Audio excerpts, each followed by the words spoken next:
Hey guys, welcome to a brand new video to the channel. Welcome to a bit of a tips, tricks, and a little bit of a way to show you guys how to get some easy points and also decent XP to level up your skills in Runescape Leagues. Now, if you guys have just recently joined Runescape Leagues, it has been a great game mode, and all of the tips and tricks I've shown you are stuff I've kind of used for my account to get up to my current rank.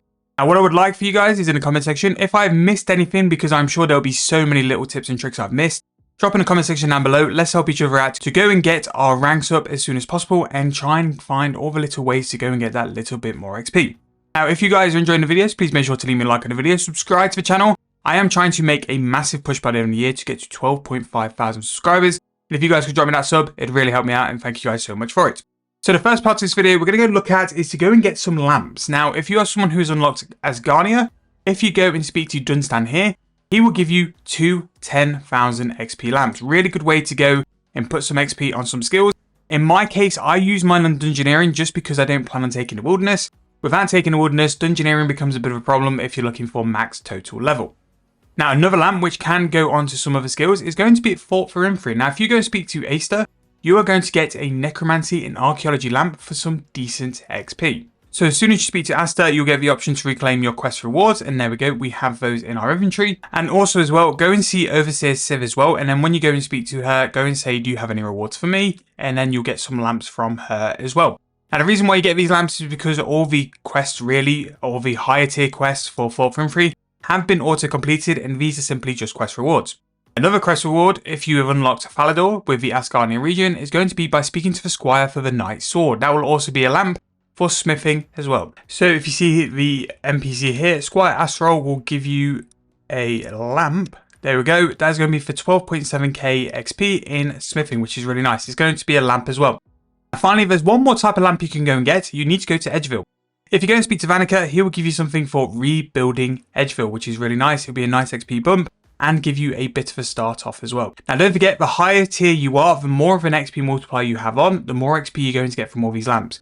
Some of these lamps, especially the Fort for Infantry ones, will have a level requirement before you can use them on them, but they are going to be pretty decent and give you a lot of XP as well.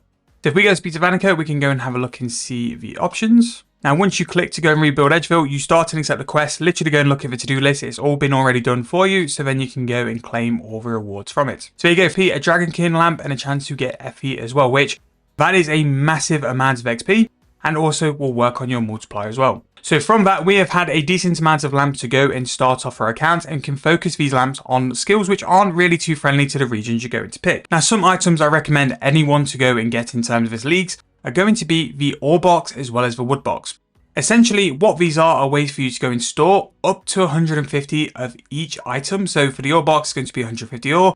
For the wood box, it's going to be 150 logs. Now, these will start at a lower rate, and the higher tier of ore box you have and higher mining level you have as well, you'll be able to store more and more. But essentially what these are ways to store resources without having to bank. So it just means that whenever you go into these resources, you can spend more time focusing on skilling and not having to worry about going and running back to the bank. Really useful items. If you're someone who's got a survivalist as well, you can take the survivalist bag and the ore box and just basically take back double the items to the bank whenever you've been out skilling. So a really good way just to keep yourself skilling and racking up that XP more than anything. Now, in terms of the next thing, it's more so the type of gameplay you're looking for, especially if you're just looking to start and play in leagues now. The best way for you to make the most progress is to focus on points. The quicker you can upgrade your relics, the more XP multiplier you're going to have. And especially for the first 4 tiers of relics, the barrier and the levels and the points between the different relic tiers are very small. Once you get from tier 4 upwards, the gap starts to get bigger and bigger and bigger. So really, for the first 4 tiers of relics, you just want to focus on farming as many points as possible, because then when you get to tier 4, you're on a very good XP multiplier, and then all of the skilling benefits and stuff like that, you can then get a lot better and a lot quicker because your multiplier is also very high. Now, what I would say, if you're someone who's looking to speedrun leagues, my opinion would be the Golden Touch is probably the best way to start very, very quickly. Or Survivalist as well. Survivalist was very good when I did it, and I got up the ranks quite quick as well. But with the Golden Touch, you're going to get the ability to get 99 thieving, agility, and prayer exceptionally quickly, which is going to be a massive amount of points with that as well. And also, it's going to give you access to the cash. So in terms of other useful items, you can actually go to the City of and it's very much worthwhile doing the Necromancy quest. Now, you do need to do the Necromancy quest before doing this, but you can get yourself a very decent Necromancy ring from Vorkath. So this is going to be the ring you get as a reward from the Vorkath quest. Simply all you need to do is do the Necromancy quest, go over and see Vorkath, who is just a little bit on the southeast corner, near where you go and fish for ghostly souls. And then once you've done that, all you need to do is just talk to Vorkath and he will give you the ring. Now, especially for low level Necromancy, and as you level your Necromancy up, it's a really nice item to have because it's going to give you some Necromancy bonus to go and attack and get some XP with as well. So it's a really nice little free item you can get. So Vorkath is here. And while you're here as well, if you have a decent prayer level, you can go and speak to Celine here to go and unlock the different tiers of Necromancy prayers. Now, if you're someone who is wanting the normal spellbook one, you do need to be on the normal spell.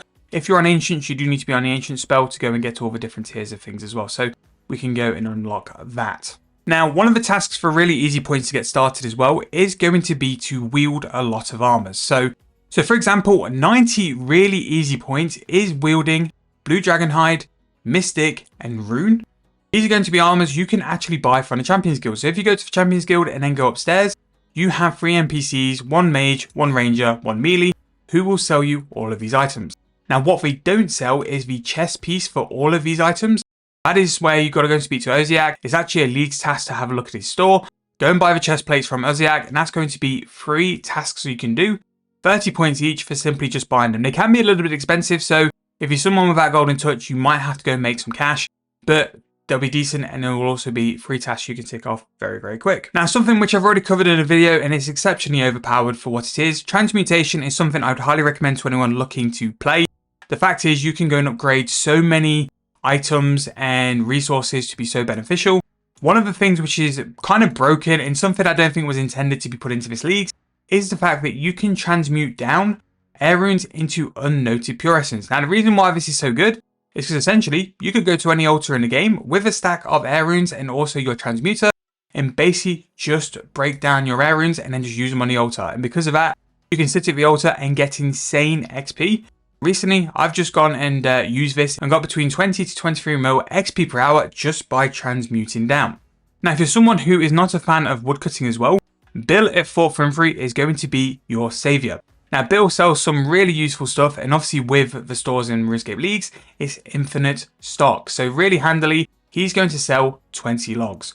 Now, these 20 logs, because you've got transmutation, can be transmutated all the way up to eternal magical logs. And basically what I do quite often, to be fair, every day or two, I will simply just go and buy 1,000 of these logs, and that will be what I transmute for the day. And I'll upgrade them to whatever tier of log I need, whether it's for Fort Frimfree, whether it's for fletching arrow shafts, or whether it's going to be making construction as well. So 2 more things to go before we round this off. Monthlies. Monthlies are very, very strong, and depending on what area you've got, you can then go and focus on them. Now we're in the middle of the month, so you've still got plenty of time to do it. So for example, if you have picked Asgarnia, you have Troll Invasion. You also have God Statues. God Statues are actually dotted around through the whole game. So if you've got a region unlocked which has a God Statue, definitely worthwhile doing because it's going to give you a massive bump up in construction XP. Don't forget your dailies because they will give you some really nice XP bump ups. Dungeoneering, and also like the Dungeoneering dungeons you can unlock for XP as well. Dungeoneering will be a pain for a lot of people who haven't unlocked the Wilderness, but don't forget, those dungeons will give you XP every time you go in them for the first time. Just keep a track of what your level is and which dungeons you can do. Obviously, you're limited by what regions you can have as well, but there should at least be a couple of these dungeons available to you through the 3 regions you've picked over time as well. And this can give you a nice little bump up on XP. If you're someone who's on a lower multiplier, I would wait till you're on a higher one because you'll just get more XP from it, but it could be really beneficial. And then finally, the last thing I'm going to say to you guys is have a decent AFK skill. If you're someone who's got Golden Touch, it's quite easy. Go and do thieving. Thieving, while you're not having to pay attention, whether you're working, whether you're just chilling, whether you're playing on the PlayStation, just to have something going on, it just means that you're going to gather resources anyway. One thing I would say, if you're someone who's doing thieving as your AFK, chests will give you incredible herblore supplies. Chests have been given a added drop table, which includes all the herblore secondaries, some of the Anachronia resources as well, which can be a little bit locked out or a pain to go and get. It could be a really good way to have a fully 15-minute AFK method, which also benefits your herblore as well. But you could have multiple AFKs. I have done smithing for a big period of mine because I have the superheated perk as well. Just having a form of AFK just means you can make some progress when you want a bit of downtime or whether you want to be watching some high quality videos like this. However though, I really hope these have helped you guys out or just give you a bit of an idea of things you could look at doing in terms of progressing your account during leagues. I wanted to sort of throw something out for those players who are just trying to get on now to go and give it a go. Honestly, give this league your time and you will enjoy it. I am at a point now where I never thought I'd be this into a leagues. I'm enjoying the PVM, the skilling, everything about it has been really enjoyable, and Jagex really needs to take some credit because they have done a fantastic job with this, and I'm a really big fan of it as well. But let me know in the comment section down below, have I forgot anything? Have I missed anything in terms of like really easy tips or tricks? I'm hoping that at least some of these will be useful to you guys to pick up and use as well. And if you are still debating what your tier 5 relic should be, I can't speak highly enough of Transmutation and how easy it's made it. But again, have a think on what you want to do and go and pick whatever you want. But if you are brand new, please make sure to hit that subscription. Please like the video if you've enjoyed as well. Drop in the comments any tips I've missed. And thank you guys for watching, and I'll see you guys very soon in the next video.